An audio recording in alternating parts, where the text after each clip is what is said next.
La collaboration avec Enedis a démarré en 2015, donc suite au concours innovation sur l'observabilité des réseaux électriques, donc le concours Smart Grids.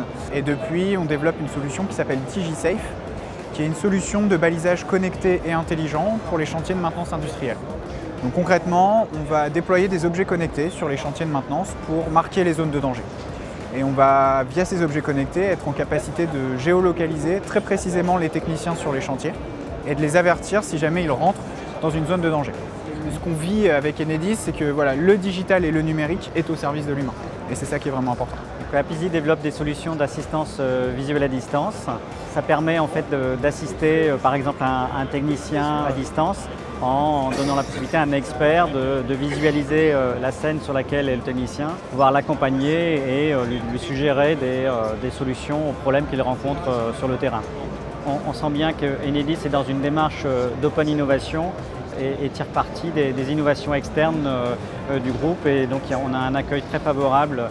Être associé à une marque comme Enedis, pour nous, c'est vraiment une visibilité forte et également ça nous apporte une crédibilité auprès d'autres grands groupes nationaux. Alors cette application, elle est extrêmement simple. On met en relation les clients qui sont présents sur un territoire avec les collaborateurs qui officient sur ce territoire. L'expérimentation nous permet de voir qu'en termes de demande de clients, le temps de traitement a été largement réduit puisque via le canal mail, c'est 5 jours de traitement.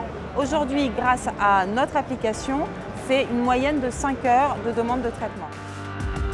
Nos produits, et notamment l'application Homer, permet en fait à Enedis d'apporter aux techniciens une aide à la maintenance, notamment lors des interventions sur les postes haute tension et basse tension, en affichant par exemple les procédures et les mesures de sécurité, notamment les EPI qu'on affiche sur l'application, et après les procédures donc avec un guidage en réalité augmentée, en affichant toutes les indications requises pour sécuriser l'intervention.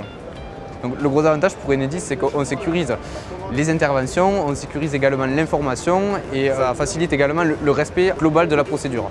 Le fait qu'Enedis en fait, travaille avec des petites structures comme nous, des petites startups sur l'objet connecté, je pense que ça montre qu'il y a un intérêt pour les nouvelles technologies, où on promet de faire en fait, un système qui va permettre de suivre l'état de santé des batteries, d'un parc de batteries. Enedis a au moins 30 000 batteries à suivre tous les ans et à changer régulièrement tous les 4 ans. Et nous, on leur propose un système qui permet de leur dire à quel moment il va falloir les changer, ni trop tôt, ni trop tard. Cette année, nous avons développé donc ce nouveau produit qui s'appelle Emily, qui a remporté le premier prix au Smart Grid Awards 2017. On va pouvoir reproduire une intervention, mais de manière virtuelle. Avec le casque et la manette, on va pouvoir se déplacer dans un espace et comme en vrai, on va pouvoir interagir et reproduire les gestes du technicien. L'avantage pour Enedis, c'est qu'ils vont pouvoir donc former leurs techniciens de manière très rapide, puisqu'on peut varier toutes sortes de scénarios. On n'a plus besoin de venir sur place avoir des équipements pour le faire. L'entreprise a su assez rapidement être accompagnée par un ensemble de startups. Alors à ces startups, on leur donne du marché, mais elles nous apportent aussi de l'agilité, de la modernisation, et ça va nous permettre aussi d'apporter des vraies solutions en France bien sûr, mais à l'international.